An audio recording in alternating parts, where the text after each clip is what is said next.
அஸ்மத்குருப்யோ நமः.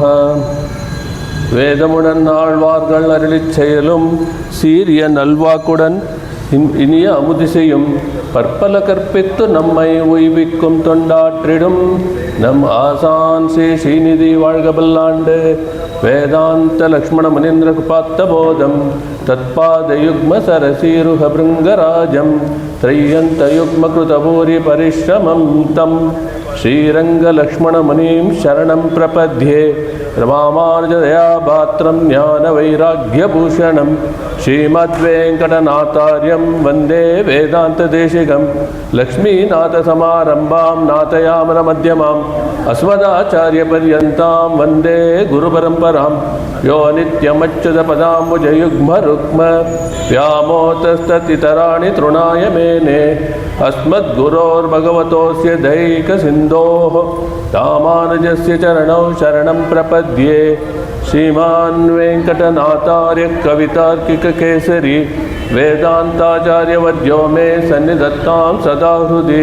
ज्ञानानन्दमयं देवं निर्मलस्फटिकाकृतिम् आधारं सर्वविद्यानां हयग्रीवमुपास्महे.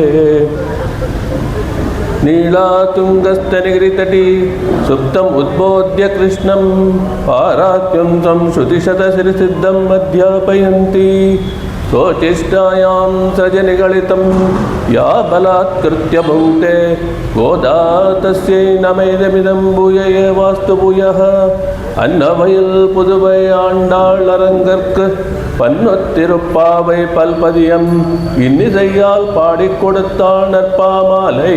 பூமாலை சூடி கொடுத்தாளை சொல்லு சூடி கொடுத்த சுடற்கொடியே தொல்பாவை பாடியருள வல்ல பல்வளையாய் நாடி நீ வெங்கடவர்க்கு என்ன விதி என்ற இம்மாற்றம் நாம் கடவா வண்ணமே நல்கு. ಶ್ರೀಪತಿಯಾದ ಪರಮಾತ್ಮ ಸರ್ವೇಶ್ವರನ ವಿಶೇಷ ಅನುಗ್ರಹದಿಂದ ಇಂದಿನ ಪಾಸುರದಲ್ಲಿ ಪರಮಾತ್ಮನ ನರಸಿಂಹ ಅವತಾರವನ್ನು ಸ್ಮರಿಸಿಕೊಳ್ಳೋಣ ಹಾಗೂ ಆ ನರಸಿಂಹನ ಕೃಪೆ ನಮ್ಮೆಲ್ಲರಿಗೂ ಉಂಟಾಗಲಿ ಎಂದು ಪ್ರಾರ್ಥಿಸಿಕೊಳ್ಳೋಣ. ಈ ಪಾಸುರದಲ್ಲಿ ಕೃಷ್ಣ ಹೆಂಗೆ ಹಾಸಿಗೆಯಿಂದ ಎದ್ದು ಬರಬೇಕು ಅಂತ ಹಾಡಿದ್ದಾಳೆ ಆಂಡಾಳು. ನಮಗೆಲ್ಲರಿಗೂ ಗೊತ್ತು ಚಾತುರ್ಮಾಸ್ಯ ಅಂತ ಬರ್ತೇವೆ. ಚಾತುರ್ಮಾಸ್ಯ ಟೈಮಲ್ಲಿ ಏನು ಮಾಡ್ತಾರೆ, ಅದು 4 ತಿಂಗಳು ಚಾತುರ್ಮಾಸ್ಯ ಅನ್ನೋದು ಅದು ಬಂದು ನಮ್ಮ ಗುರುಪೂರ್ಣಿಮಾ ದಿವಸ ಶುರುವಾಗುತ್ತೆ. ಆ ಚಾತುರ್ಮಾಸ್ಯ ಟೈಮಲ್ಲಿ ಏನು ಮಾಡ್ತಾರೆ, ಎಲ್ಲ ಸನ್ಯಾಸಿಗಳೂ ಎಲ್ಲೂ ಓಡಾಡಲ್ಲ, ಒಂದೇ ಕಡೆ ಅವರು ಟೆಂಟಾಗಿ ಅಲ್ಲೇ ಇರ್ತಾರೆ. ಯಾಕಪ್ಪ ಹಂಗೆ ಮಾಡ್ತಾರೆ ಅಂದರೆ, ಚಾತುರ್ಮಾಸ್ಯ ಟೈಮಲ್ಲಿ ಹುಳು ಕಡ್ಡಿ ಇವೆಲ್ಲ ಜಾಸ್ತಿ ಬರ್ತಾರೆ, ಸಣ್ಣದು ಆಚೆ ಬರೋದು ಜಾಸ್ತಿ ಇರುತ್ತೆ. ಅದು ಬಂದಾಗ ಬೈ ಚಾಲ್ ನಮ್ಮ ಕಾಲಿಂದ ಅವಕ್ಕೇನಾದ್ರು ಮರಣ ಹೊಂದರೆ ಎಷ್ಟು ಕಷ್ಟ ಆಗುತ್ತೆ ನಮ್ಮ ಮನಸ್ಸಿಗೆ. ನಾವೆಲ್ಲ ಅಹಿಂಸೆ ಫಾಲೋ ಮಾಡೋದ್ರಿಂದ ಅವರುಗಳು ಆ 4 ತಿಂಗಳು ಯಾರು ಸನ್ಯಾಸಿಗಳು ಬೇರೆ ಕಡೆ ಸಂಚಾರ ಮಾಡಲ್ಲ, ಒಂದೇ ಕಡೆ ಅವರು ಸ್ಥಗಿತವಾಗಿರ್ತಾರೆ.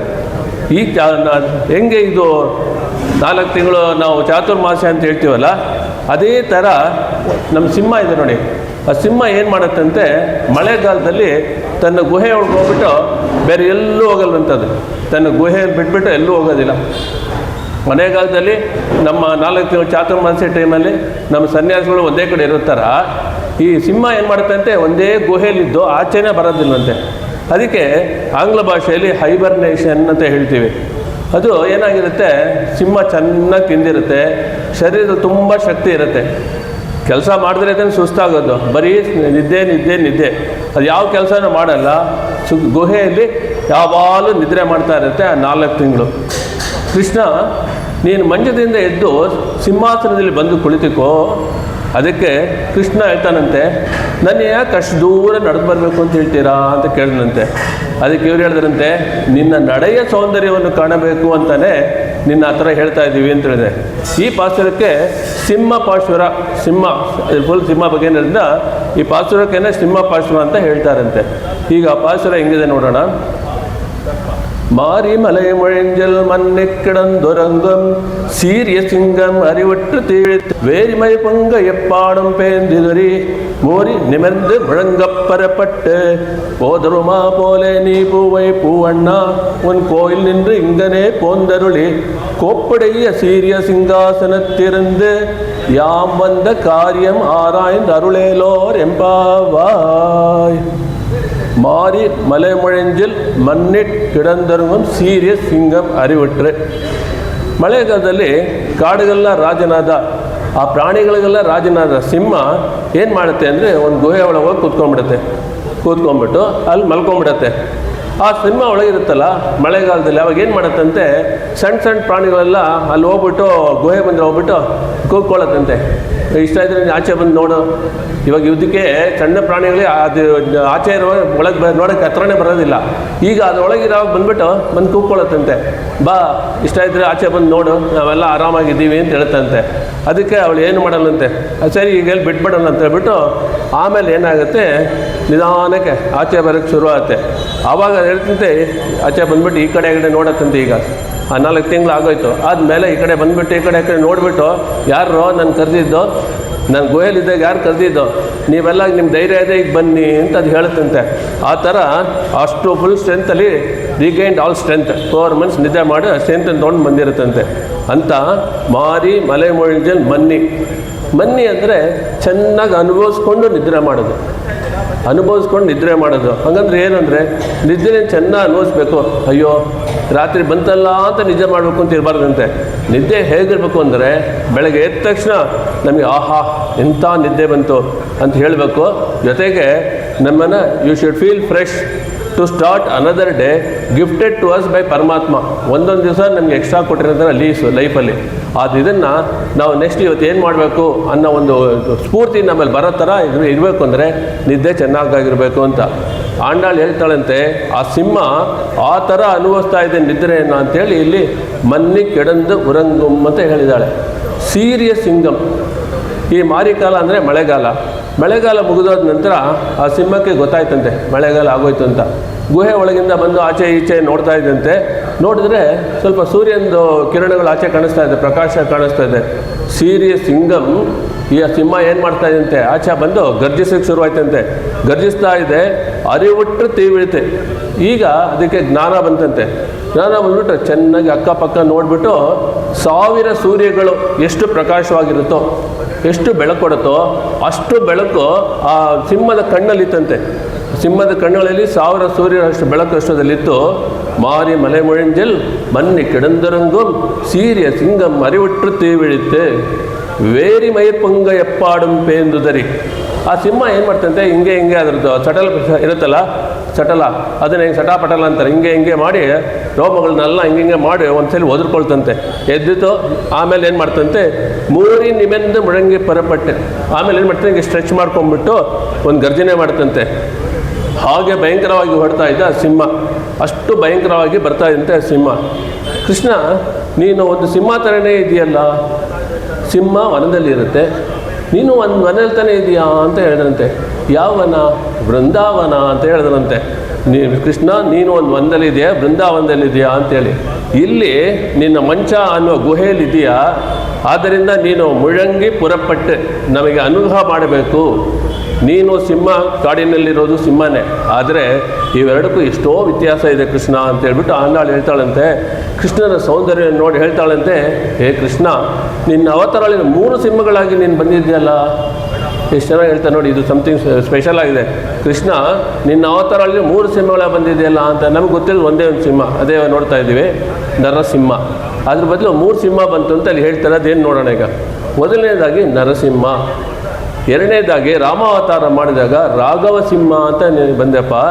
ಈಗ ಏನು ಮಾಡ್ತಾ ಇದೆಯಾ, ಕೃಷ್ಣನಾಗಿ ಮಲಗಿರುವ ಯಾದವ ಸಿಂಹನಾಗಿ ಯಶೋದೆ ಇಳಂಸಿಂಗಂ ಅಂಥೇಳಿ. ನಾವು ಮೊದಲನೇ ಪಾಶುರದಲ್ಲಿ ಮಾರ್ಗಳಿ ತಿಂಗಳು ಮದುವೆಯಿಂದ ನನ್ನಾಳಾಲ್ ಆ ಪಾಶುರದಲ್ಲಿ ನೋಡುವಾಗ ಏರಾಂದ ಕಣ್ಣಿ ಯಶೋದೆ ಇಳಂಸಿಂಗಂ.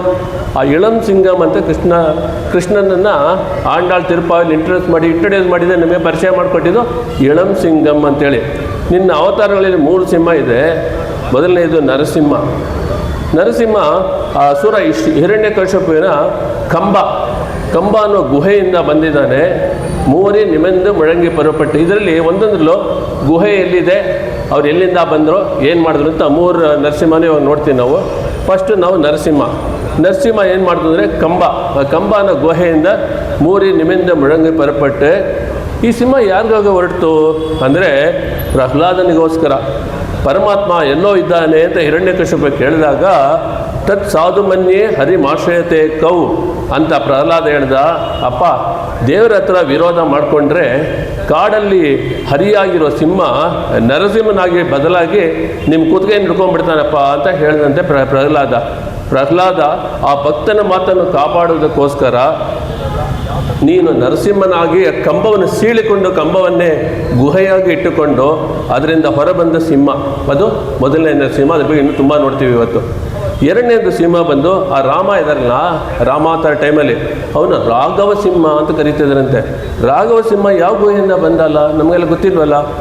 ಯಾವ ಗುಹೆಯಿಂದ ಮೂರಿ ನಿಮ್ಮಿಂದ ಅಂತ ಬಂದಲ್ಲ ಅಂತ ಹೇಳಿದ್ರೆ ಕೌಸಲ್ಯ ತಾಯಿ ಅನ್ನೋ ಥರ ಕೌಸಲ್ಯ ಉದರದಿಂದ ಬಂದ, ಕೌಸಲ್ಯ ಅನ್ನೋ ಉದರದ ಗುಹೆಯಿಂದ ಬಂದ. ಅದನ್ನೇ ನಮ್ಮ ಆಳ್ವಾರ್ ಹೇಳ್ತಾರೆ, ಮಣ್ಣು ಪೊಗಳು ಕೌಸಲ್ಯ ತನ್ ಮಣಿವಯತ್ತು ವಾಯ್ತವನೇ ಅಂತ ಹೇಳಿ ಆಳ್ವಾರ್ಗಳು ಹಂಗೆ ಕೊಂಡಾಡ್ತಾರೆ ನಮ್ಮ ರಾಮನ್ನ. ಆ ಗುಹೆಯಿಂದ ಹೊರಗೆ ಬಂದು ಆಮೇಲೆ ಏನು ಮಾಡಿದಂತೆ, ಮೂರಿ ನಿಮೆಂದ ಮುಳಂಗಿ ಪುರಪಟ್ಟೆ. ಸಿಂಹ ಅಂದರೆ ವನದಲ್ಲಿ ಇರಬೇಕಲ್ಲ, ಕಾಡಿನಲ್ಲಿ ತಾನೇ ಇರಬೇಕು. ಅದಕ್ಕೆ ಇಲ್ಲಿ ಹೇಳ್ತಾರೆ ಸಂಚಾರ ಮಾಡೋದು ಕಾಡಲ್ಲಿ. ಹೌದು, ನಮ್ಮ ರಾಮನ ಸಂಚಾರ ಮಾಡಿದಲ್ಲ ಕಾಡಿನಲ್ಲಿ 14 ವರ್ಷ. ತೇವನೇನ ವನಂ ಗತ್ವ ಅಂತೇಳಿ ಆ ಕಾಡಿನಲ್ಲಿ ತಾನೇ ಸಂಚಾರ ಮಾಡಿದ ರಾಮನು ಒಂದು ಸಿಂಹ ತಾನೆ. ಅದಕ್ಕೆ ಅವನನ್ನು ವೀರ ಸತ್ಯವ್ರತ ಅಂತ ಕಟ್ತಾರೆ ಅಂತ ಹೇಳ್ತಾರೆ. ರಾಮ ಇವಾಗ ಕೋಪಿಸ್ಕೊಂಡು ಏನೋ ಬರಬೇಕು. ಇವಾಗ ಮೊದಲು ಗುಹೆ ನೋಡಾಯಿತು, ಕೌಸಲ್ಯ ಅವರ ಉದರದಿಂದ ಬಂದ ಅಂತೇಳಿ. ಇವಾಗ ಕೋಪಿಸ್ಕೊಂಡು ಏನೋ ಮಾಡಬೇಕಲ್ಲ, ಯಾರಿಗೆ ಏನು ಮಾಡ್ದ ಅಂತ ಹೇಳಿದ್ರೆ ನಮಗೆಲ್ಲ ಗೊತ್ತು. ವಾಲಿ ವಧ ಮಾಡ್ದ ವಾಲಿ ಬಂದು ತುಂಬ ಕೆಟ್ಟ ವಿಷಯಗಳನ್ನು ಮಾಡ್ತಾ ಇದ್ದರಿಂದ ಅವನ್ನ ವಧ ಮಾಡಿದ್ವಿ. ಹೆಂಗೆ ಮಾಡ್ದ ಬಗ್ಗೆ ಇವತ್ತು ನಾವು ಹೇಳೋದು ಬೇಡ. ರಾಮ ವಧ ಮಾಡ್ದ. ಆ ರಾಮ ವಧ ಮಾಡಿದ ತಕ್ಷಣ ಏನು ಮಾಡ್ದ, ಸುಗ್ರೀವನ ಹತ್ರ ಹೇಳ್ದ, ನೋಡಪ್ಪ ಸ್ವಲ್ಪ ದಿನ ನೀನು ರಾಜ್ಯಾಡಳಿತ ಮಾಡು, ನೀನು ಈಗ ಮಳೆಗಾಲ ಇದೆ, ಸೀತೆಯನ್ನು ಹುಡುಕೊಡೋದು ಬೇಡ ಅಂತ. ಹೀಗೇನು ನಾವು ಶುರು ಮಾಡೋದು ಬೇಡ ಅಂತೆ. ಯಾಕಂದರೆ ಸುಗ್ರೀವ ಸೀತೆಯನ್ನು ಹುಡುಕೊಡ್ತೀನಿ ಅಂತ ಒಂದು ಅಗ್ರಿಮೆಂಟು ರಾಮನಿಗೆ ವಚನ ಮಾಡಿಕೊಟ್ಟಿದ್ದ. ಆದ್ದರಿಂದ ಓಕೆಪ್ಪ, ಈಗ ಹುಡುಕೋದು ಬೇಡ, ಮಳೆ ನಿಲ್ಲಿ ಅಂತ ಹೇಳಿಬಿಟ್ಟು ಆಗ ರಾಮ ಏನು ಮಾಡಿದಂತೆ, ಆ ಸಮಯದಲ್ಲಿ ಅಲ್ಲೊಂದು ಗುಹೆ ಇತ್ತಂತೆ ಚಿಕ್ಕದು. ಆ ಊರಲ್ಲಿ ಗುಹೆಯಲ್ಲಿ ಇದ್ದಂತೆ ರಾಮ. ಮಳೆಗಾಲ ಮುಗೀತು, ಸುಗ್ರೀವ ಬರಲೇ ಇಲ್ಲ. ತಾನು ಕೊಟ್ಟ ವಚನಗಳನ್ನು ಮರೆತುಬಿಟ್ಟು ಭೋಗದಲ್ಲಿ ಇದ್ದುಬಿಟ್ಟ ಸುಗ್ರೀವ. ಆಗ ರಾಮ ಏನು ಮಾಡ್ದ ಗೊತ್ತೇ, ಆ ಗುಹೆಯಿಂದ ಬಹಳ ಕೋಪದಿಂದ ತನ್ನ ದೇಹವನ್ನು ಒದರ್ಬಿಟ್ಟು ನಿಂತ್ಕೊಂಡು ಬಂದು ಹೇಳಿದಂತೆ ಲಕ್ಷ್ಮಣನ ನೋಡಿ, ಲಕ್ಷ್ಮಣ ಏನಂದು ಅಂದ್ಕೊಂಡಿದ್ದಾನೆ ಸುಗ್ರೀವ, ವಾಲಿಯ ಸಂಹಾರ ಮಾಡಿದ ಒಂದೇ ಒಂದು ಬಾಣ ನನ್ನ ಹತ್ರ ಅಂದ್ಕೊಂಡಿದ್ದಾನೆ ಅವನು. ಅವ್ನಿಗೋಗಿ ಹೇಳು, ನನ್ನ ಹತ್ರ ವಾಲಿಗೆ ಮಾಡಿದ ಒಂದು ಬಾಣ ಅಲ್ಲ, ಸಾಕಷ್ಟು ಬಾಣ ನನ್ನಲ್ಲಿ ಅಂತ ಹೇಳ್ಬಿಟ್ಟು ಹೋಗಿ ಹೇಳ್ಬಿಟ್ಟು ಬಾ ಹೋಗು ಅಂತೇಳಿ ಅವನಿಗೆ ಸುಗ್ರೀವನಿಗೆ ಹೋಗಿ ನೆನಪಿಸ್ಬಿಟ್ಟು ಬಾ, ನೀನು ಅವತ್ತು ಹೇಳಿದ್ಯಲ್ಲ ನಾವು ಹೋಗಿ ಹುಡ್ಕೊಂಬರ್ಬೇಕು ಅಂತೇಳಿ ಲಕ್ಷ್ಮಣನಿಗೆ ಹೇಳಿದಂಥ ರಾಮ ನೀನು ಮಾರಿ ಮಲೆ ಮಂಜಿಲ್ ಮನ್ನಿಕ್ಕಿದ ಸೀರಿಯ ಸಿಂಗಂ ಮೂರಿ ನಿಮಿರ್ದೆ. ಸುಗ್ರೀವನ ಮೇಲಿದ್ದ ಕೋಪವನ್ನೆಲ್ಲ ಲಕ್ಷ್ಮಣನ ಹತ್ರ ಹೇಳಿ ನೀನು ಹೊರಟೆ, ಆದ್ದರಿಂದ ನೀನು ರಾಘವ ಸಿಂಹ ಅಂತೇಳಿ. ಇವಾಗ ನರಸಿಂಹ ಆಯಿತು, ರಾಘವ ಸಿಂಹ ಆಯಿತು. ಈಗ ನಮಗೆ ನಮ್ಮ ಕುಟ್ಟಿ ಕೃಷ್ಣ ಅವನು ಹೆಂಗಾಗ್ತಾನೆ ಸಿಂಹ ಅಂತ ನೋಡೋಣ. ಏನು ಸಿಂಹ ಅಂತ ಕರಿತೀವಿ ಅಂತ. ಮೊದಲನೇದು ನರಸಿಂಹ, ಎರಡನೇದು ರಾಘವ ಸಿಂಹ. ಈಗ ತಾನೇ ನಾವು ಎಬ್ಬಿಸಿ ನಡೆದು ಬಾ ಅಂತ ಹೇಳುತ್ತಿರುವ ಸಿಂಹ, ನಮ್ಮ ಎದುರಿಗಿರುವ ಆ ದೈವಿಕ ಸಿಂಹದ ಹೆಸರೇನು? ಅದರ ಹೆಸರು ಯಾದವ ಸಿಂಹ, ದೇವಕಿ ಸಿಂಹ ಅಂತ ಹೆಸರು. ದೇವಕಿ ಸಿಂಗಮೇ ತಾಲೇಲೋ ಅಂತೇಳಿ ಪೆರಿಯಾಳ್ವಾರ್ ತಾಲಾಟ ಹಾಡುವಾಗ ದೇವಕಿ ಸಿಂಗಮ್ ಅಂತ ಕರೆದಿದ್ದಾರೆ. ಅವಳ ಮಗಳಾದ ಆಂಡಾಳ್ತಾನೆ, ಅವಳು ಏನು ಅಂತ ಕರೆದ್ಲು ಅಂತ ಹೇಳಿದ್ರೆ ಯಶೋದೆ ಇಳನ್ ಸಿಂಗಮ್ ಅಂತ. ಈ ದೇವಕಿ ಸಿಂಗಮ್ ಯಾವ ಗುಹೆಯೆಲ್ಲ ಬಂದ ಅಂದರೆ ರಾಮ ಅನ್ನುವ ಸಿಂಹ ಕೌಸಲ್ಯ ಉದರಿಂದ ಬಂದ, ಕೃಷ್ಣ ಅನ್ನುವ ಸಿಂಹ ದೇವಕಿಯ ಉದರಿಂದ ಬಂದಲ್ಲ. ನೀನು ನಮ್ಮ ಹತ್ರ ಬಂದಿದ್ಯಾ, ಈಗ ನಮ್ಮ ಹತ್ರ ನೀನು ಕೋಪಿಸಿಕೊಳ್ಳುವ ಅಗತ್ಯವಿಲ್ಲ ಕೃಷ್ಣ, ನಾವೆಲ್ಲ ಭಕ್ತಿಯಿಂದ ಬಂದಿದ್ದೇವೆ. ಇಂದಿಗೂ ಸೋಲಿಂಗರದ ಊರಿದೆ, ಅಲ್ಲಿ ಗುಹೆಯಲ್ಲಿ ಸಿಂಹವಾಗಿದ್ದಾನೆ. ನಾಮಕ್ಕಲ್ ಅಂತ ಒಂದಿದೆ, ಅಲ್ಲಿ ನಮ್ಮ ಗುಹೆಯಲ್ಲಿ ಸಿಂಹವಾಗಿದ್ದಾನೆ. ನಮ್ಮ ಮೇಲುಕೋಟೆಯಲ್ಲಿ ಯೋಗ ನರಸಿಂಹನಾಗಿದ್ದಾನೆ. ಆ ಥರ ನರಸಿಂಹ ಹಲವಾರು ದೇವಸ್ಥಾನಗಳಲ್ಲಿ ವೀರಸಿಂಹನಾಗಿ ಲಕ್ಷ್ಮೀ ನರಸಿಂಹನಾಗಿ ನಮಗೆ ದರ್ಶನ ನೀಡ್ತಾ ಇದ್ದಾನೆ. ಪೋದುರ್ಮಾ ಪೋಲೆ ನೀ ಪೂವೈ ಪೂವಣ್ಣ. ಕಾಯಾಂಪು ಅಂದರೆ ನೀಲಿ ಬಣ್ಣ ಇರುವ ಒಂದು ಹೂವು. ಆ ನೀಲಿ ಬಣ್ಣ ಹೂವು ಇರುವಂತಹ ಬಣ್ಣದಲ್ಲಿರುವ ಕೃಷ್ಣನೇ. ಆಗ ಕೃಷ್ಣ ಕೇಳ್ತಾನಂತೆ, ಇಷ್ಟೊತ್ತು ನೀವು ಸಿಂಹದ ಥರ ಬರಬೇಕು ಅಂತೆಲ್ಲ ಹೇಳಿಬಿಟ್ಟು ಈಗ ಕಾಯಾಪು ಥರ ಬರಬೇಕು ಅಂತ ಹೇಳ್ತೀರಲ್ಲ. ಅದಕ್ಕೆ ಇವರು ಹೇಳಿದ್ರಂತೆ, ಮೊದಲು ಹೇಳಿದ್ದು ನೀನೇ, ಸಿಂಹದ ಥರ ಇರೋದು ನೀನೇ, ಕಾಯಾಂಪು ಅಂತ ಹೇಳ್ತಾ ಇರೋದು ಅದು ನಿನ್ನೆನೆ. ಎರಡೂ ನಾನೇನ. ಒಂದು ಕಡೆ ಕೋಪ, ಕ್ರೋಧ, ವೀರ್ಯ, ಇನ್ನೊಂದು ಪಕ್ಕ ಸಿಂಗಾರ, ಎರಡೂ ಸೇರತ್ತೋ ಸೇರುತ್ತೆ, ನಮಗೆಲ್ಲ ಸೇರಲ್ಲ ಅಷ್ಟೇ.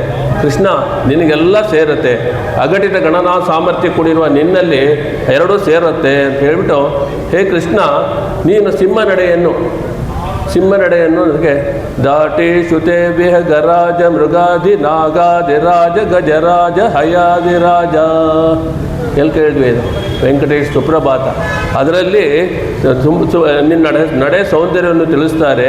ನೀನು ಸಿಂಹದ ಥರ ನಡೆದು ಬಂದು ಅಲಂಕರಿಸು ಅಂತೇಳಿ ಆ ಸಿಂಹಾಸನಗೆ ತೋರಿಸ್ತಾರಂತೆ. ಉಲ್ ಕೋಯಿಲ್ ನಿನ್ರು ಇಂಗಣೆ ಪೋಂದರಳಿ, ನಿನ್ನ ಮನೆ ನೋಡ್ಕೊಂಡು ನಾವೆಲ್ಲ ಬಂದಿದ್ದೀವಿ.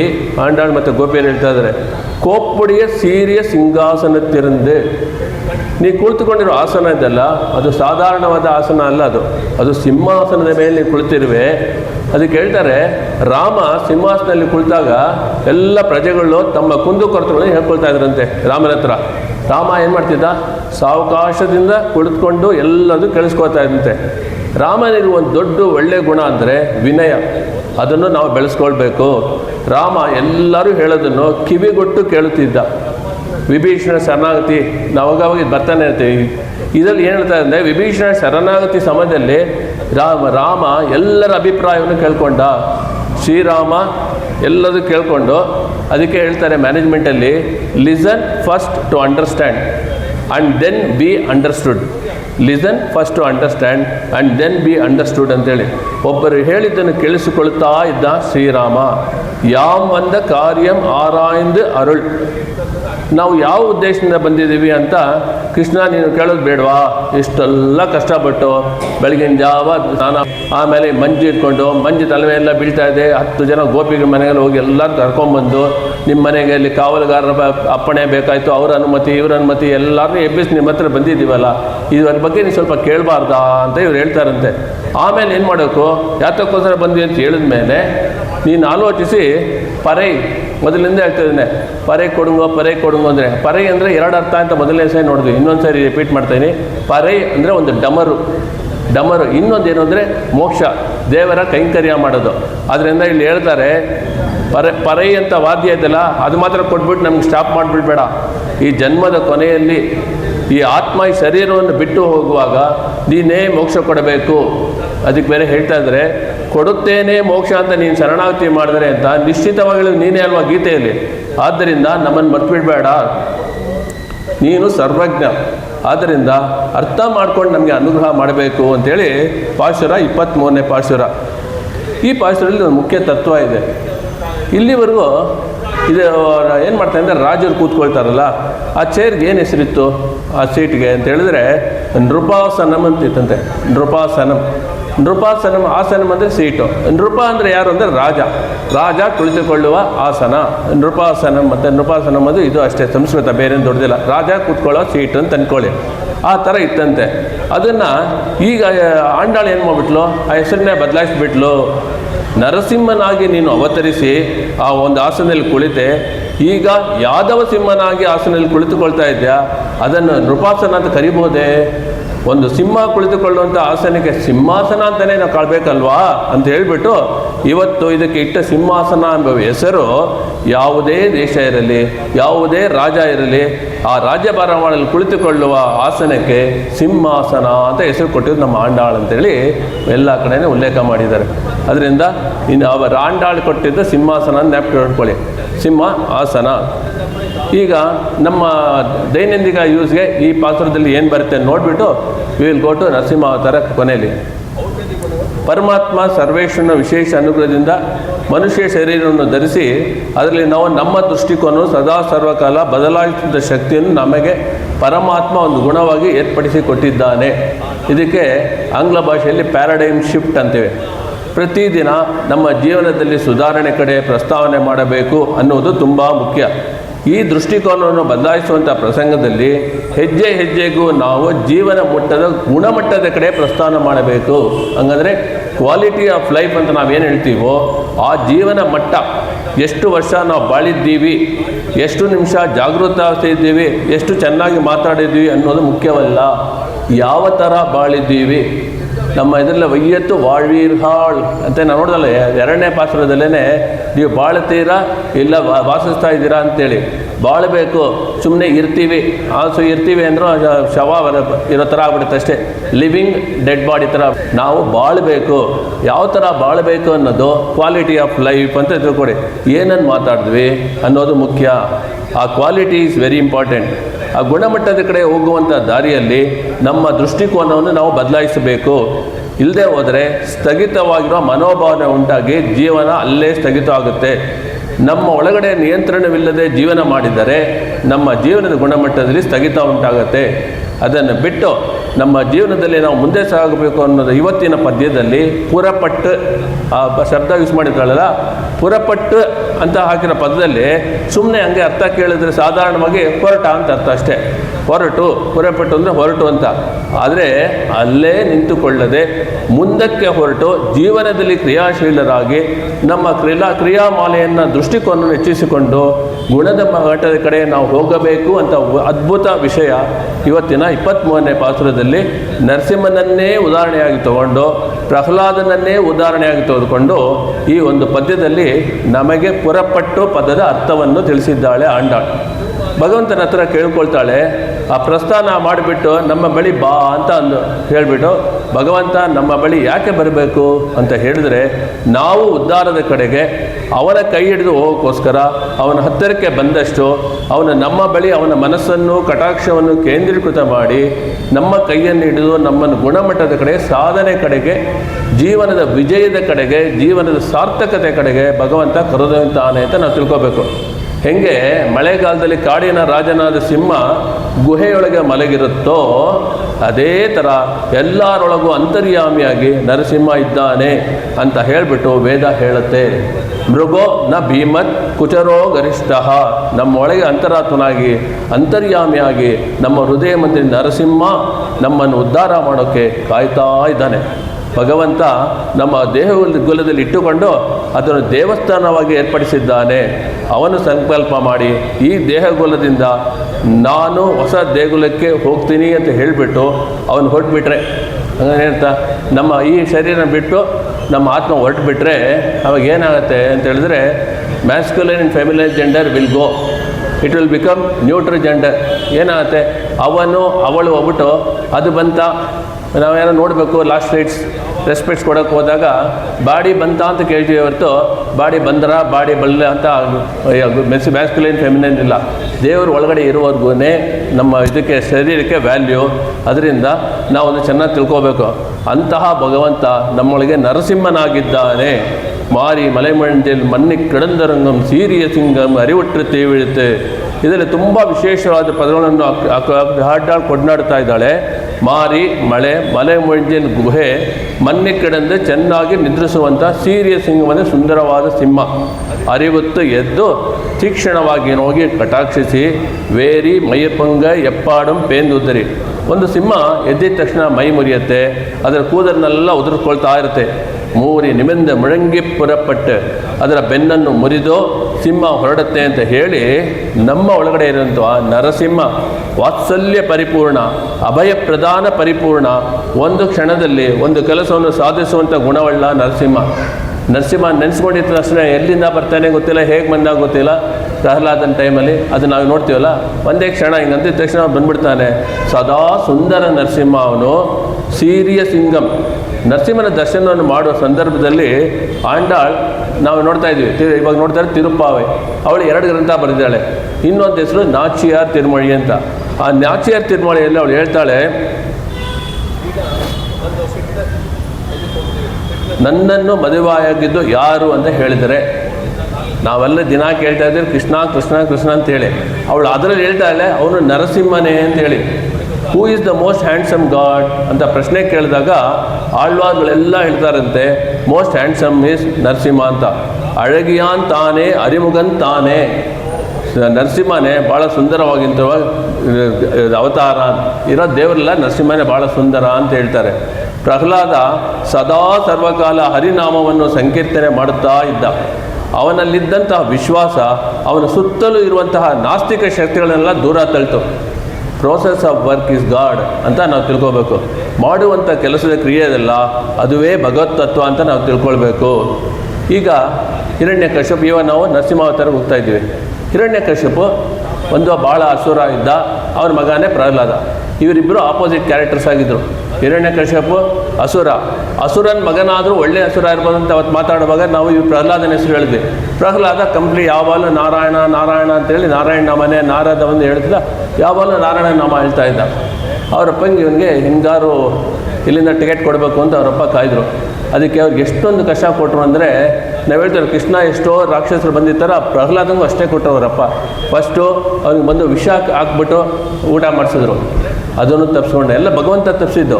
ಆಮೇಲೆ ಒಂದು ದೊಡ್ಡ ಬೆಟ್ಟ ಹೋಗ್ಬಿಟ್ಟು ಕೆಳಗಡೆ ತಳ್ತಾರೆ, ಅಲ್ಲೋಗಿ ಪರಮಾತ್ಮ ಹಂಗೆ ಕೆಳಗೆ ಬಂದು ಇಟ್ಕೊಂಡಂತೆ. ಈ ಥರ ಎಷ್ಟೋ ಕಷ್ಟಗಳನ್ನು ಕೊಟ್ಟ, ಎಲ್ಲ ಟ್ರೈ ಮಾಡಿಬಿಟ್ಟ ಅವನು. ಇನ್ಫ್ಯಾಕ್ಟ್ ಗುರುಗಳು ಟೀಚರ್ ಬಂದು ಅವನಿಗೆ ಬಂದ್ಬಿಟ್ಟು ಏನೋ ಹಿರಣ್ಯಕಶ್ಯಪವೇ ನಮಃ ಅಂತ ಹೇಳ್ಕೊಡು ಅಂತ ಹೇಳಿ ಅವ್ನು ಹೇಳಿದ್ರೆ, ಪ್ರಹ್ಲಾದ ಮಾತ್ರ ಓಂ ನಮೋ ನಾರಾಯಣ ಅಂತ ಹೇಳ್ತಾ ಇದ್ದಂತೆ. ಅವ್ರು ಕೋಪ ಬಂದ್ಬಿಟ್ಟು ಟೀಚರ್ಸ್ಗೆಲ್ಲ ಬೈತಿದ್ದಾರಂತೆ ಹಿರಣ್ಯಕಶ್ಯಪು. ಸರಿ ಇಷ್ಟೆಲ್ಲ ಮಾಡ್ತಾರೆ ಅಂತ ಹೇಳ್ಬಿಟ್ಟು ತುಂಬ ಕಷ್ಟ ಇದೆ. ಹಿರಣ್ಯಕಶ್ಯಪು ಹೋಗ್ಬಿಟ್ಟು ದೇವ್ರ ಹತ್ರ ತುಂಬ ತಪಸ್ ಮಾಡ್ತಾರೆ. ಅಸುರರಿಗೆಲ್ಲ ಸಿಕ್ಕಾಪಟ್ಟೆ ಪವರ್ಸ್ ಇರುತ್ತೆ, ಹಾಗೆ ತಪಸ್ ಮಾಡಿ ಪವರ್ಸ್ ತೊಗೊಂಡ್ಬಿಡ್ತಾರೆ. ಅದು ಕೊಡೋದು ವರ ಕೊಡೋದು ಬ್ರಹ್ಮ, ಕೊಡೋವಾಗ ಎಲ್ಲ ತಥಾಸ್ತು ಅಂದ್ಬಿಡ್ತಾನೆ. ಆಮೇಲೆ ನಮ್ಮ ಪರಮಾತ್ಮ ನಾರಾಯಣನಿಗೆ ಕಷ್ಟ ಆಗುತ್ತೆ ಅವತಾರ ತೆಗೆಯೋದು. ಈಗ ಇಲ್ಲಿ ಏನೇನು ಕೇಳ್ದ ಅವ್ನು ಸಣ್ಣದಾಗಿ ನೋಡೋಣ. ಹಿರಣ್ಯಕಶ್ಯಪು ಏನು ಮಾಡಿದ್ನ, ಹೋಗ್ಬಿಟ್ಟು ದೇವ್ರ ಹತ್ರ ವರ ಕೇಳಿದೆ, ಬ್ರಹ್ಮನ ಹತ್ರ. ಕಠಿಣ ಇದು ತಪಸ್ ಮಾಡಿದ ತಕ್ಷಣ ಓಕೆ ಬಾಪ ಏನು ಬೇಕು ಅಂತ ಕೇಳಿದ್ರಂತೆ. ಮೊದಲು ಕೇಳಿದಂತೆ, ಸಾವು ಇಲ್ಲದಿರುವಿಕೆ, ಇಮ್ಮಾರ್ಟಾಲಿಟಿ, ಮೃತ್ಯು ಇಲ್ಲದ ಸ್ಥಿತಿ, ಬ್ರಹ್ಮದೇವರಿಂದ ಸೃಷ್ಟಿಸಲ್ಪಟ್ಟ ಯಾವುದೇ ಜೀವಿಯಿಂದ ನನಗೆ ಸಾವು ಬರಬಾರದು. ಬ್ರಹ್ಮದೇವರನ್ನ ಸೃಷ್ಟಿಪಡಿಸಿದ್ದು ಯಾರ ಕಡೆಯಿಂದ ನನಗೆ ಸಾವು ಬರಬಾರ್ದು, ಫಸ್ಟ್ ಪಾಯಿಂಟ್. ಸ್ಥಳದ ನಿರ್ಬಂಧ, ಮನೆ ಒಳಗೂ ಇಲ್ಲ ಮನೆ ಹೊರಗೂ ಇಲ್ಲ, neither inside house or outside house, ಎರಡನೇದು. ಮೂರನೇ ಕಂಡೀಷನ್ನು ಸಮಯದ ನಿರ್ಬಂಧ, ಹಗಲಿನಲ್ಲಿಯೂ ಆಗಬಾರದು ರಾತ್ರಿಯಲ್ಲೂ ಆಗಬಾರದು, ನೈದರ್ ಡೇ ನಾರ್ ನೈಟ್. ಜೀವಿಗಳ ನಿರ್ಬಂಧ, ಮನುಷ್ಯನಿಂದಾಗಲಿ ಪ್ರಾಣಿಯಿಂದಾಗಲಿ ಅಥವಾ ದೇವತೆಗಳಿಂದಾಗಲೂ ನನಗೆ ಸಾವು ಬರಬಾರ್ದು, ನೈದರ್ ಹ್ಯೂಮನ್ ಅನಿಮಲ್ ಆರ್ ಡೆಮಿಗಾಡ್, ಯಾರಿಂದಲೂ ಬರಬಾರ್ದು. ಆಯುಧಗಳ ನಿರ್ಬಂಧ, ಯಾವುದೇ ಶಸ್ತ್ರ ಅಥವಾ ಅಸ್ತ್ರಗಳಿಂದ ನನಗೆ ಸಾವು ಬರಬಾರ್ದು, no weapon can kill me. ನೆಲೆ, ಭೂಮಿ ಮೇಲೂ ಇಲ್ಲ ಆಕಾಶದ ಮೇಲೂ ಬರೋಂಗಿಲ್ಲ. ಆಯಿತು, ದೇವರೆಲ್ಲ ನೋಡ್ಕೊಂಡ್ರೆ ನೋಟ್ ಮಾಡಿ ಟಕ್ ಟಕ್ ಟಕ್ ಅಂತೇಳಿ ಆಯ್ತಪ್ಪ ನಾನು ನೋಡ್ಕೋತೀನಿ ಅಂದ್ಬಿಟ್ಟು ದೇವರು ಒಂದು ಅವತಾರ ತೊಗೊಂಡ್ರು, ಅದೇ ನಮ್ಮ ನರಸಿಂಹ ಅವತಾರ. ಈ 5 ಪಾಯಿಂಟನ್ನು ಹೆಂಗೆ ಅವ್ರು ಕೌಂಟ್ರ್ ಮಾಡಿದ್ರು ನೋಡಿ. ಈಗ ಭಗವಾನ್ ವಿಷ್ಣು ನರಸಿಂಹ, ಫಸ್ಟ್ ನರಸಿಂಹ ಏನು, ಮನುಷ್ಯನೂ ಇಲ್ಲ ಅನಿಮಲ್ಲೂ ಇಲ್ಲ, ಅರ್ಧ ಮನುಷ್ಯ ಅರ್ಧ ಸಿಂಹ. ಅವತಾರವನ್ನು ತಾಳಿ ಎಲ್ಲ ವರಗಳನ್ನು ಗೌರವಿಸ್ತಾನೆ. ಎರಡನೇದು, ಯಾರು ಕೊಂದರು, ನರಸಿಂಹನು ಮನುಷ್ಯನಲ್ಲ ಪ್ರಾಣಿಯೂ ಅಲ್ಲ. ಎಲ್ಲಿ ಕೊಂದ್ರು, ಮನೆ ಒಳಗೇನೂ ಇಲ್ಲ ಹೊರಗಡೆನೋ, ಹೊಸಲು ಮೇಲೆ ಕೊಂದ್ರಂತೆ. ಅದರಿಂದ ಅದು ಸ್ಯಾಟಿಸ್ಫೈಡ್. ಯಾವಾಗ ಕೊಂದರು, ಬೆಳಗ್ಗೆನೂ ಇಲ್ಲ ಸಾಯಂಕಾಲ ರಾತ್ರಿ ಇಲ್ಲ ಅಂದರು. ಅದಕ್ಕೆ ಸಂಧ್ಯಾಕಾಲ ಅಂತ 2 ಮಧ್ಯ ಇರುತ್ತಲ್ಲ, ಈವ್ನಿಂಗ್ 5:36 ಆ ಟೈಮಲ್ಲಿ ಮಾಡಿದ್ರು. ಆ ಪಾಯಿಂಟನ್ನು ಕ್ಲಿಯರ್ಡು. ಹೇಗೆ ಕೊಂದರು, ಅಸ್ತ್ರಗಳು ಉಪಯೋಗ ಮಾಡೋದ್ರಿಂದ, ತನ್ನ ಉಗುರುಗಳೇ ಅಸ್ತ್ರಗಳ ಥರ ಆಗಿ ಅದರಿಂದ ಕೊಂದರು. ಕೊನೆ ಪಾಯಿಂಟು, ಯಾವ ಜಾಗದಲ್ಲಿ ಕೊಂದರು, ಆಕಾಶನೂ ಅವ ಭೂಮಿನೂ ಅಂತ, ಅದಕ್ಕೆ ತೊಡೆ ಮೇಲೆ ಕೊಂದ್ರಂತೆ. ಈ ಥರ ನಮ್ಮ ಭಗವಂತ ಎಷ್ಟು ಸ್ಮಾರ್ಟು ಅಂದರೆ, ಆಮೇಲೆ ಹೇಳಿದಂತೆ ಏನೋ ಬ್ರಹ್ಮ ಈ ಥರ ಎಲ್ರಿಗೂ ಹುಟ್ಬಿಡ್ತೇವೆ ನೀನು ವರಗಳನ್ನ, ನಾವು ಇಂಥದ್ದೆಲ್ಲ ಮಾಡಬೇಕಾಗಿಲ್ಲ ಅಂತೇಳಿ ಭಗವಂತ ಈ ಥರ ಇದರಲ್ಲಿ ಈ ಥರ ತೊಗೊಂಡ. ಇದು ಜಿಸ್ಟ್ ಆಯಿತು. ಈಗ ಒಂದು ವಾರ್ತಾಲಾಪ ನಡೆಯುತ್ತೆ, ಅದನ್ನು ನೋಡೋಣ. ಈಗ ಹಿರಣ್ಯಕಶ್ಯಪ ಕೇಳ್ತಾನಂತೆ, ಈ ಕಂಬದಲ್ಲಿ ಕಾಣಿಸ್ತಾ ಇಲ್ಲವಲ್ಲ. ಸ್ವಲ್ಪ ನಿಧಾನ ಕೇಳಿ, ನಾನು ನಿಧಾನ ಕೇಳ್ತೀನಿ, ತುಂಬ ಸೀರಿಯಸ್ ಆಗಿರ್ತಿದ್ದು. ಹಿರಣ್ಯಕಶ್ಯಪ ಕೇಳ್ತಾನೆ, ಈ ಕಂಬದಲ್ಲಿ ಕಾಣಿಸ್ತಾ ಇಲ್ವಲ್ಲ ನನಗೆ ಅಂತ. ಕಂಬದಲ್ಲೂ ಇದ್ದಾನೆ, ನಿನ್ನಲ್ಲೂ ಇದ್ದಾನೆ, ನನ್ನಲ್ಲೂ ಇದ್ದಾನೆ, ಹುಲ್ಲಲ್ಲೂ ಇದ್ದಾನೆ, ಮರದಲ್ಲೂ ಇದ್ದಾನೆ, ಬ್ರಹ್ಮನಲ್ಲೂ ಇದ್ದಾನೆ ಅಂತ ಪ್ರಹ್ಲಾದ ಹೇಳಿದಂತೆ. ಯಾರಿಗೆ ಭಕ್ತಿ ಇದೆಯೋ ಅವ್ರಿಗೆ ಮಾತ್ರ ಪರಮಾತ್ಮ ಕಾಣಿಸ್ಕೊಳ್ತಾನೆ ಅಂತ ಹೇಳಿ, ಸ್ತಂಭೇ ನ ದೃಶ್ಯತೆ, ಕಂಬದಲ್ಲಿ ಕಾಣಿಸ್ತಾ ಇಲ್ಲ ಅಂತ ಹೇಳ್ತಾನೆ ಹಿರಣ್ಯಕಶ್ಯಪ. ಸ್ತಂಭೆ ನ ದೃಶ್ಯತೆ, ಸ್ತಂಭದಲ್ಲಿ ಕಾಣಿಸ್ತಾ ಇಲ್ಲ ಅಂತ. ಅನ್ನ ಇರೋದು ಮಧ್ಯ ಜಾಗ ಇದೆ, 2 ಕನ್ನದೆ. ಆಯಿತು, ಪ್ರಹ್ಲಾದ ಹೇಳ್ತಾನೆ ಅದೇ ವರ್ಡ್ಸ್ ಯೂಸ್ ಮಾಡ್ತಾವೆ, ಸ್ತಂಭೇನ ದೃಶ್ಯತೆ. ನಾನ ಸ್ತಂಭ ಜೊತೆ ಸೇರಿಸ್ಕೊಂಡ್ಬಿಟ್ಟ, 2 ವರ್ಡ್ ಆಗೋಯ್ತು. 3 ವರ್ಡು, ಸ್ತಂಭೆ ನಾ ದೃಶ್ಯತೆ, ಸ್ತಂಭೇನ ದೃಶ್ಯತೆ ಅಂತ ಹೇಳಿದ ತಕ್ಷಣ ಏನಾಗೋಯ್ತು, ಕಂಬದಲ್ಲೇ ಕಾಣಿಸ್ತಾ ಇಲ್ವನಪ್ಪ, ನಮ್ಮ ದೇವ್ರು ಕಾಣಿಸ್ತಾ ಇದ್ದಾನಪ್ಪ ಅಂತೇಳಿ ಅವ್ನು ಹೇಳ್ತಾನಂತೆ. ತಿರ್ಗಾ ಅವನು ಹೇಳ್ತಾನಂತೆ, ಏನು ಹಿಂಗೆ ಹೇಳ್ತಾರೆ ನೋಡಿ, ಭಗವಂತ ಎಲ್ಲ ಕಡೆ ಇದ್ದಾನೆ, ಅಲ್ಲಿ ನೋಡಲು ರಾಮ, ಇಲ್ಲಿ ನೋಡಲು ರಾಮ, ಎಲ್ಲೆಲ್ಲಿ ನೋಡಿದರು ಶ್ರೀರಾಮ, ಎಲ್ಲಿ ನೋಡಿದರು ಹಿಂಗೆ ಆಂಜನೇಯನಿಗೆ ಶ್ರೀರಾಮ ಕಾಣಿಸ್ತಾ ಇದ್ದಾನೋ ಆ ಥರ ಪ್ರಹ್ಲಾದನಿಗೆ ಎಲ್ಲಿ ನೋಡಿದ್ರು ಭಗವಂತ ಕಾಣಿಸ್ತಾ ಇದ್ದಾನೆ. ಸ್ತಂಭೇನ ದೃಶ್ಯತೆ, ಆ ಕಂಬದಲ್ಲೇ ನನಗೆ ಕಾಣಿಸ್ತಾ ಇದ್ದೇನೆ ಅಂತ ಹೇಳುವ ಪ್ರಸಂಗದಲ್ಲಿ ಈ ಕಂಬದಲ್ಲಿ ಇಲ್ಲದೆ ಹೋದರೆ ನಿನ್ನ ಶಿರಶ್ಛೇದ ಮಾಡ್ತೀನಿ ಅಂತ ಹೇಳ್ಬಿಟ್ಟಂತೆ ಹಿರಣ್ಯಕಶ್ಯಪು.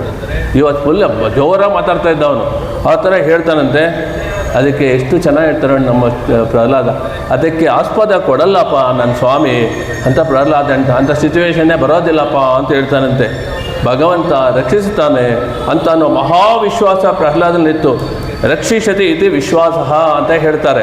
ಆ ವಿಶ್ವಾಸ ನಮ್ಮಲ್ಲಿದ್ದರೆ ಭಗವಂತ ನಮ್ಮನ್ನು ರಕ್ಷಿಸ್ತಾನೆ ಅನ್ನೋ ತಾತ್ಪರ್ಯ ಇಲ್ಲಿ ತೋರಿಸ್ತಾ ಇದ್ದಾರೆ. ಎಡಗೈಯಲ್ಲಿ ಖಡ್ಗವನ್ನು ಇಟ್ಟುಕೊಂಡು ಬಲಗೈಯಲ್ಲಿ ಮುಷ್ಟಿ ಪ್ರಹಾರ ಮಾಡ್ತಾನೆ ಹಿರಣ್ಯಕಶಿಪು. ಮನಸ್ಸಿನಲ್ಲಿ ಕಂಬದ ಒಳಗೆ ಬರೀ ಗಾರೆ ಇರುತ್ತೆ ಅಂತ ಅಂದುಕೊಳ್ಳುತ್ತಾನೆ. ಗಾರೆ, ಕಂಬಿ, ಜಲ್ಲಿ ಇದು ಮಾತ್ರ ಇರುತ್ತೆ ಸ್ತಂಭದಲ್ಲಿ, ಆ ಪಿಲ್ಲರ್ ಒಳಗೆ ಅಂತ ಅಂದ್ಕೊಂಡಿದ್ದಲ್ಲ. ಆದರೆ ಗಾರೆ ಇರೋದಿಲ್ಲ, ಹರಿ ಇರ್ತಾನೆ ಅನ್ನೋದು ಹಿರಣ್ಯಕಶಿಪುವಿನ ಮನಸ್ಸಿಗೆ ಬರೋದೇ ಇಲ್ಲ. ಯಾಕೆಂದರೆ ಒಂದು ವಸ್ತುವಿನ ಅಂತರಾಳದಲ್ಲಿ ಯಾವತ್ತೂ ಹಿರಣ್ಯಕಶಿಪು ಹೋಗೇ ಇಲ್ಲ. He was living by the skin, he was living by the body. ಶರೀರ ಕೊಟ್ಟಿರೋದು ಧರ್ಮ ಸಾಧನೆಗೆ, ಅದನ್ನು ಉಪಯೋಗಿಸ್ಕೊಳ್ತಾ ಇಲ್ಲ. ಹಿರಣ್ಯಕಶಿಪು ಮುಷ್ಟಿ ಪ್ರಹಾರ ಮಾಡಿದ ತಕ್ಷಣ ಅಲ್ಲಿಂದ ಒಂದು ಗರ್ಜನೆ ಆಗುತ್ತೆ. ಅಲ್ಲಿ ತನಕ ಹಿರಣ್ಯಕಶಿಪು ಅಂದುಕೊಂಡಿದ್ದ ಅವನ ಗರ್ಜನೆ ಅಂತ ಗರ್ಜನೆ ಉಂಟಾಯಿತು. ಆ ಗರ್ಜನೆ ಹಿರಣ್ಯಕಶಿಪುವನ್ನು ದಾಟತ್ತಂತೆ, ಇಂದ್ರಲೋಕವನ್ನು ದಾಟತ್ತಂತೆ, ವರುಣಲೋಕವನ್ನು ದಾಟತ್ತಂತೆ. ನೇಟಿಗೆ ಸತ್ಯಲೋಕಕ್ಕೆ ಹೋಗಿ ಬ್ರಹ್ಮನ ತಾವರೆಯನ್ನು ಕೆಳಗೆ ಬೀಳಿಸಿಬಿಟ್ಟು ಇಲ್ಲಿ ಭೂಮಂಡಲದಲ್ಲಿ ಹಿರಣ್ಯಕಶಿಪುಗೆ ನೀನು ದರ್ಶನ ಕೊಟ್ಟಾಗ ಯೋಚನೆ ಮಾಡದೆ, ಆಲೋಚನೆ ಮಾಡದೆ ನಿನ್ನ ಮನಸ್ಸಿಗೆ ಏನು ಬಂತೋ ಅಂತ ವರವನ್ನು ಕೊಟ್ಟರೆ ನಾನು ಯಾವ್ಯಾವ ರೂಪವನ್ನು ಧರಿಸಿಕೊಳ್ಳಬೇಕಾತ ಎಂದು ನೋಡು ಅಂತ ಹೇಳಿಬಿಟ್ಟು ಬ್ರಹ್ಮನಿಗೆ ಹೇಳಿದಂತೆ. ಆ ಬ್ರಹ್ಮನಿಗೆ ತೋರ್ಸಾನಂತೆ ಆ ಭಗವಂತ, ಬ್ರಹ್ಮನ ಸೃಷ್ಟಿಗೆ ಮೇಲ್ಪಟ್ಟದ್ದು ನನ್ನ ಸೃಷ್ಟಿ, ನರಸಿಂಹನ ಸೃಷ್ಟಿ ನೋಡು ಅಂತ ಹೇಳಿದಂತೆ. ಆಕಾಶದಿಂದ ಭೂಮಿ ತನಕ ನರಸಿಂಹನ ಆವಿರ್ಭಾವ ಉಂಟಾಗುತ್ತೆ. ಕತ್ತಿನ ಮೇಲೆ ಸಿಂಹದ ಮುಖ, ಕತ್ತಿನ ಕೆಳಗಡೆ ಮನುಷ್ಯ ಶರೀರ, ಶಿರಸಿನ ಮೇಲೆ ಸಟಾಪಟಲ. ಆ ಸಟಾಪಟಲ ಆಕಾಶದಲ್ಲಿ ಹೋಗುವಂಥ ಕಿನ್ನರು, ಕಿಂಪುರುಷರು, ಗಂಧರ್ವರು ಅವರ ರಥಗಳನ್ನೆಲ್ಲ ಕೆಳಗೆ ಎಳೆದು ಬೀಸಾಗ್ತಾ ಇದೆ. ನನ್ನ ಭಕ್ತನನ್ನು ಅನುಗ್ರಹ ಮಾಡಿ ಅಂತ ನಾನು ನಿಮ್ಮನ್ನು ಕಳಿಸಿದರೆ ನೀವೆಲ್ಲ ಇಲ್ಲಿ ಸಂತೋಷ ಪಟ್ಕೊಂಡು ನನ್ನ ಭಕ್ತನನ್ನು ಹೀಗೆ ಬಿಟ್ಬಿಟ್ರಲ್ಲ ಅಂತ ಹೇಳಿಬಿಟ್ಟು ಆ ಸಟಾಪಟಲ ಸೂರ್ಯನ ತೇಜಸ್ಸು, ಚಂದ್ರನ ತೇಜಸ್ಸು ಎರಡನ್ನೂ ಮರೆಸ್ತಾ ಇದೆ. ಸಟಾಪಟಲದ ಕೆಳಗಡೆ ವಿಶಾಲವಾಗಿರುವಂಥ ಲಲಾಟ, ಅದರಲ್ಲಿರುವಂಥ ಊರ್ಧ್ರಪುಂಡ್ರ, ಆ ಲಲಾಟದ ಕೆಳಗಡೆ ಆಗಲೇ ತಾನೇ ಕಾಯಿಸಿರುವಂಥ ಬಂಗಾರದ ಚೆಂಡಿರುವಂಥ ಎರಡು ಕಣ್ಣುಗಳು. ಆ ಕಣ್ಣುಗಳಿಂದ ಒಂದೊಂದು ಹನಿ ರಕ್ತ ಬೀಳ್ತಾ ಇದೆ. ನನ್ನ ಭಕ್ತನಿಗೆ ನೀವು ಇಷ್ಟು ಕಷ್ಟ ಕೊಟ್ರ ಅಂತ ಹೇಳಿಬಿಟ್ಟು ಆ ಕಣ್ಣುಗಳ ಕೆಳಗಡೆ ಎರಡು ಬಿಲದ್ವಾರ ಅಂತ ನಾಸಿಕ ಮಂಡಲ, ಅದರಿಂದ ಬರುವಂಥ ಉಶ್ವಾಸ ನಿಶ್ವಾಸ ಈ ಭೂಮಂಡಲಕ್ಕೆ ತ್ರಾಸು ಉಂಟು ಮಾಡ್ತಾ ಇದೆ. ಅದರ ಕೆಳಗಡೆ ಗುಹಾಧಾರ ಅಂತ ಬಾಯಿ, ಅದರಿಂದ ಹೊರಗಡೆ ತ್ಯಾತುವಂಥ ನಾಲಿಗೆ ಹಿರಣ್ಯಕಶಿಪುವಿನ ರಕ್ತವನ್ನು ಹೀರೋಕೆ ಸಿದ್ಧವಾಗಿದೆ. ಅದರ ಕೆಳಗಡೆ ಇರುವಂಥ ಕಂಬು ಕಂಠ, ಆ ಕಂಠದಿಂದ ಬರುತ್ತಿರುವ ಗರ್ಜನೆ ಪರ್ವತಗಳನ್ನೆಲ್ಲ ಚೂರು ಚೂರು ಮಾಡ್ತಾ ಇದೆ. ಸಮುದ್ರವನ್ನು ಒಂದು ಅಡಿ ಹಿಂದೆ ತಳ್ಳುತ್ತಾ ಇದೆ. ಬ್ರಹ್ಮನ ತಾರೆಯನ್ನು ಕೆಳಗಡೆ ಬೀಳಿಸ್ತಾ ಇದೆ. ಆ ಕಂಬು ಕಂಠದ ಕೆಳಗಡೆ ವಿಶಾಲವಾದ ವಕ್ಷಸ್ಥಳ, ಲಕ್ಷ್ಮಿ ತಾಂಡವ ಮಾಡುವಂಥ ವಕ್ಷಸ್ಥಳ. ಆ ವಕ್ಷಸ್ಥಳ ಎರಡೂ ಕಡೆಯೂ ಲಕ್ಷ ಬೋಟಿ ಭುಜಗಳು, ಒಂದೊಂದು ಭುಜದಲ್ಲೂ 5 ಬೆರಳುಗಳು, ಒಂದೊಂದು ಬೆರಳಲ್ಲೂ ಲಕ್ಷ ವಜ್ರಪಾಯ ಶಕ್ತಿ ಇರುವಂತಹ ನಖ. ಆ ನಖವನ್ನೇ ಧರಿಸಿಕೊಂಡು ಹಿರಣ್ಯಕಶಿಪುವನ್ನು ನಾನು ವಧೆ ಮಾಡ್ತೀನಿ ಅಂತ ಹೇಳಿಬಿಟ್ಟು ಪರಮಾತ್ಮ ಸಂಕಲ್ಪವನ್ನು ಕೊಟ್ಟು ಬಂದಿದ್ದಾನೆ. ಅದರ ಕಡೆ ಇರುವಂತಹ ಸುಂದರವಾದಂಥ ಕಟಿ ಪ್ರದೇಶ, ಸ್ವರ್ಣ ಉದ್ಯಾನ, ಪೀತಾಂಬರ, ಕಾಂಚೂರ, ಯೋಗ ಧ್ಯೇಯವಾಗಿ ಗಂಗಾ ಜನಕನಾದ ಸರ್ವ ಸಂಪತ್ಪ್ರದವಾದ ಮಂಗಳ ಚರಣ, ಶಂಕರೇಖೆ, ಚಕ್ರರೇಖೆ, ವಜ್ರರೇಖೆ, ಅಂಕುಶರೇಖೆ ಇಂಥ ಒಂದು ರೂಪವನ್ನು ನೋಡಿ ಹಿರಣ್ಯಕಶಿಪುವಿಗೆ ಭಕ್ತಿ ಬರಲಿಲ್ವಲ್ಲ, ಹೇ ಗುರು ಆಯ್ತಪ್ಪ ನೀವೇ ನನಗೆ ನಮಸ್ಕಾರ ಮಾಡ್ತೀನಿ ಅಂತ ಹೇಳಿಬಿಟ್ಟು ನಾರಾಯಣ ಭಟ್ಟದ್ರಿಗೆ ನಮಸ್ಕಾರ ಮಾಡ್ತಾರಂತೆ. ಈ ಥರ ಪರಮಾತ್ಮ ಹೆಂಗೆ ಒಂದು ಕ್ಷಣದಲ್ಲಿ ಬಂದು ಹಿರಣ್ಯಕಶಿಪು ವಧೆ ಮಾಡಿ ಪ್ರಹ್ಲಾದನಿಗೆ ಅವನ ದರ್ಶನವನ್ನು ಏರ್ಪಡಿಸಿಕೊಟ್ಟನೋ, ಅದೇ ಥರ ಪರಮಾತ್ಮ ನಮಗೆ ನಾವು ಯಾವ ಕೆಲಸವನ್ನು ಧರಿಸಿಕೊಳ್ಳುತ್ತೀವೋ ಅದರಲ್ಲಿ ವಿಜಯವನ್ನು ಅನುಗ್ರಹ ಮಾಡೇ ಮಾಡ್ತಾನೆ ಅನ್ನೋ ತಾತ್ಪರ್ಯವನ್ನು ಇದರಲ್ಲಿ ಅದ್ಭುತವಾಗಿ ಹೇಳುತ್ತಾರೆ. புறப்பட்டு போதனமா போலே நீ பூவை பூவண்ணா உன் கோயில் நின்றங்கரனே பொந்தரளி கோப்படிಯ ಸೀರಿಯ ಸಿಂಹಾಸನದಿಂದ ನೀ ಪೂವೈ ಪೂವಣ್ಣ.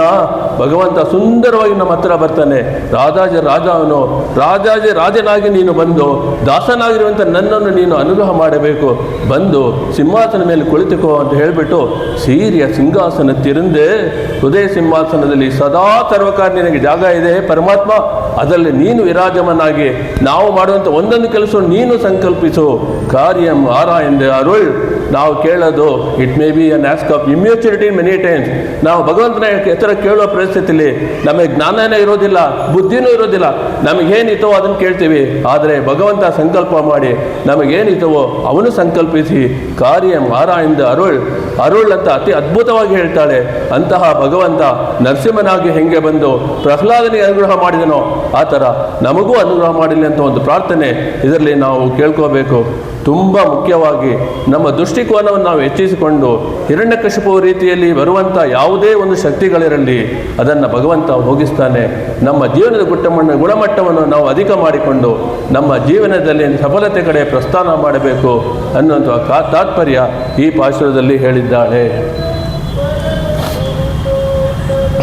ಈಗ ನರಸಿಂಹನ ಬಗ್ಗೆ ಒಂದು ಸಣ್ಣ ಕೃತಿಯನ್ನು ನೋಡೋಣ. ಸಿಂಹರೂಪನಾದ ಶ್ರೀಹರೇ, ಸಿಂಹರೂಪನಾದ ಶ್ರೀಹರೇ, ನರಸಿಂಹರೂಪನಾದ ಶ್ರೀಹರೇ, ಸಿಂಹರೂಪನಾದ ಶ್ರೀಹರೇ, ನಾಮಗಿರೀಶನೇ ಸಿಂಹರೂಪನಾದ ಶ್ರೀಹರೇ. ಒಮ್ಮನದಿಂದಲಿ ನಿಮ್ಮನು ಭಜಿಪರ, ಒಮ್ಮನದಿಂದಲಿ ನಿಮ್ಮನು ಭಜಿಪರ, ಸಮ್ಮತದಿಂದ ಕಾಯ್ವ ನರಹರಿ ಸಿಂಹರೂಪನಾದ ಶ್ರೀಹರೇ, ನರಸಿಂಹರೂಪನಾದ ಶ್ರೀಹರೇ. ಜಯ ಜಯ ಜಯವೆಂದು ಹೂವನ್ನು ತಂದು ಹರಿ ಹರಿ ಹರಿ ಎಂದು ಸುರರೆಲ್ಲ ನೋರಿಯೇ. ಜಯ ಜಯ ಜಯವೆಂದು ಹೂವನ್ನು ತಂದು ಹರಿ ಹರಿ ಎಂದು ಸುರರೆಲ್ಲ ಸೂರಿಯೇ. ಭಯ ನಿವಾರಣ ಭಾಗ್ಯ ಸ್ವರೂಪನೇ, ಭಯ ನಿವಾರಣ ಭಾಗ್ಯ ಸ್ವರೂಪನೇ, ಪರಮ ಪುರುಷ ಶ್ರೀ ಪುರಂದರ ವಿಠಲನೇ. ಭಯ ನಿವಾರಣ ಭಾಗ್ಯ ಸ್ವರೂಪನೇ, ಪರಮ ಪುರುಷ ಶ್ರೀ ಪುರಂದರ ವಿಠಲನೇ, ವಿಠಲನೇ ಪುರಂದರ ವಿಠಲನೇ.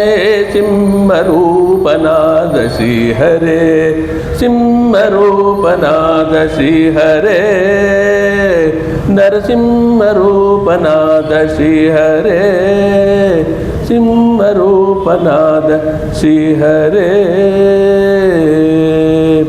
ಸಿಂಹಪಾಶುರವಾಗಿ ಪರಮಾತ್ಮನನ್ನು ಈ ಪಾಶುರ ಸಿಂಹಪಾಶುರ ಅಂತ ಹೇಳ್ತೇವೆ.